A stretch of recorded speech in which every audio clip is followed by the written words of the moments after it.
Eh, tu penses que c'était mieux avant ou après? Bah, ça dépend quoi. Les gilets jaunes. C'était mieux avant. Le communisme. C'était mieux après. Les chocs à pic. C'était mieux après. Les Total Spies. Ça, c'était mieux avant. La nature. Alors c'était mieux avant. Et l'écologie. Ah, c'était mieux après. Le cacolac. Ça c'est pas ma génération. Pascal Canfin. C'est qui? C'était mieux avant. L'humour. C'était mieux avant Kev Adams. C'est mieux après Blanche Gardin. Ouais, et bloqué, c'était mieux quand c'était Orelsan et Grinch qui le faisaient.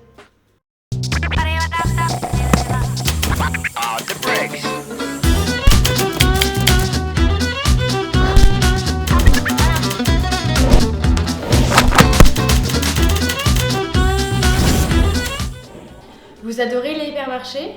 Vous kiffez manger McDo? Vous rêvez de partir à Bali?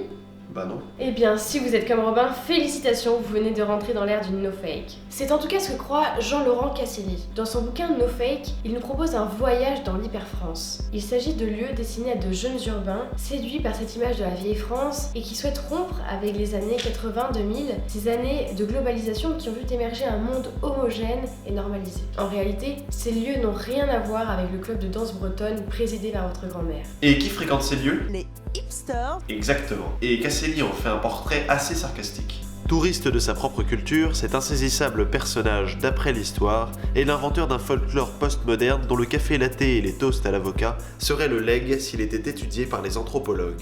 Mais si vous avez besoin d'un ersatz de cuisine traditionnelle du 8e arrondissement pour vous sentir authentique, c'est qu'il est grand temps de retourner à la campagne et de déguster un succulent pâté en croûte cuisiné avec amour par vos grands-parents.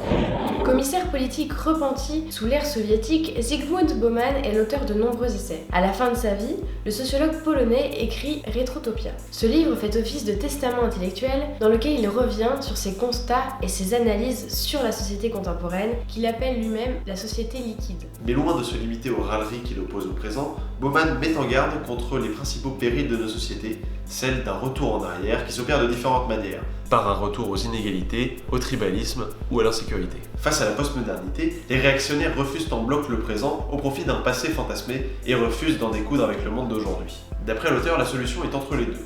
Se confronter aux défis de l'époque en regardant vers l'avenir. 1913.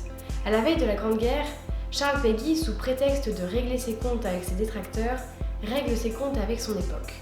Contre une réforme qui s'apprêtait, selon lui, à corrompre l'enseignement, il nous dépeint un monde avant l'ère moderne. Un monde où tout était ancré dans une culture, dans une terre, dans une histoire. Ce que nous propose ainsi Péguy en nous racontant ses souvenirs d'école, c'est la confrontation entre l'ancien et le nouveau monde. Il dépasse ainsi le sujet de l'enseignement pour nous proposer sa critique du monde moderne.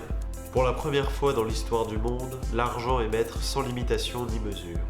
Pour la première fois dans l'histoire du monde, l'argent est seul en face de l'esprit. Mais alors qu'est-ce qui a changé entre avant et maintenant? Eh bien selon Péguy, nous avons tous été contaminés par l'esprit bourgeois. Et toi, t'aurais aimé vivre à quelle époque? Je sais pas...